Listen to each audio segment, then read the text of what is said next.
The Color of Your Eyes, written by Blackcatsassin, read by gutterratt1213. Chapter 18, Thomas. Thomas couldn't hold back his tears when he was finally hugging Hannah. He was the first person she saw running towards her as she was sitting all by herself, surrounded by the police, FBI, and firemen. The others surrounded them, and even they started to cry. Lilly was the next person who jumped onto her and hugged her tightly.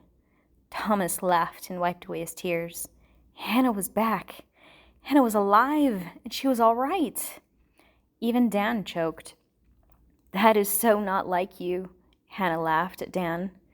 Lilly pulled out her phone and took a picture as Thomas hugged Hannah again. She then sent it to Leah via the group chat. She had to know that they were all right. The next day, everyone tried to calm down and recuperate from the events. Hannah was at the hospital, but other than being a bit malnourished and traumatized, she was all right. Hannah had decided that she will resume therapy soon. She and Richy were staying at the same hospital. So far, they had avoided talking with the police, and the doctors were making sure the police weren't questioning them too much so they both could rest. This gave them both the chance to soon discuss a couple things before they talked with Jake. The next day, the FBI left Duskwood as they failed to find Jake and were starting to catch the attention of the media. That was the moment Cleo told everyone what happened with Jake and Richy after Richy had called Jessy. Thomas looked at her in disbelief. He was the one that found Richy and was able to get him away from the fire Richy started? Cleo nodded. Yes, but the thing is, Jake had to go into hiding again. He is not in Duskwood as far as I know. He could be anywhere.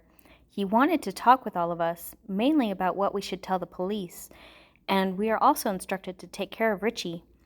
He said that since what happened was between Richy and Hannah, they both should decide whether to confess to the police or not. Thomas was less than thrilled to know that it was Richy who kidnapped Hannah. This was why he insisted on staying at Hannah's side as much as possible.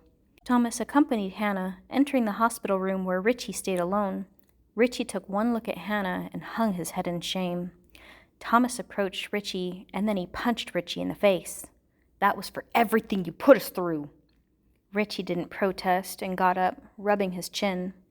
Then he looked at Hannah in the eyes and just fell to his knees, sobbing. Hannah knelt with him, and they both were whispering, talking about what happened.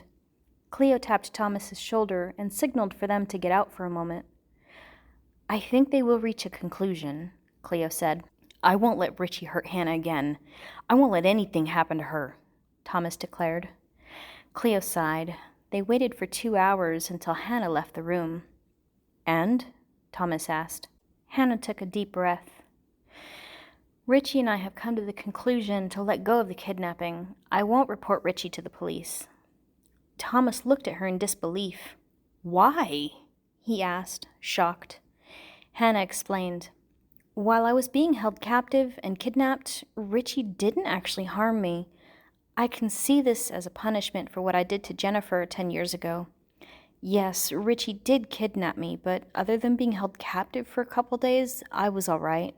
Everything that has happened, it was a punishment for the both of us. That is why we will confess about Jennifer to the police. We have to atone for that at least. He is going to need therapy because of what happened with Amy, and as much as I'm feeling sorry for Amy, it was ultimately her decision to commit suicide. Richy didn't kill her."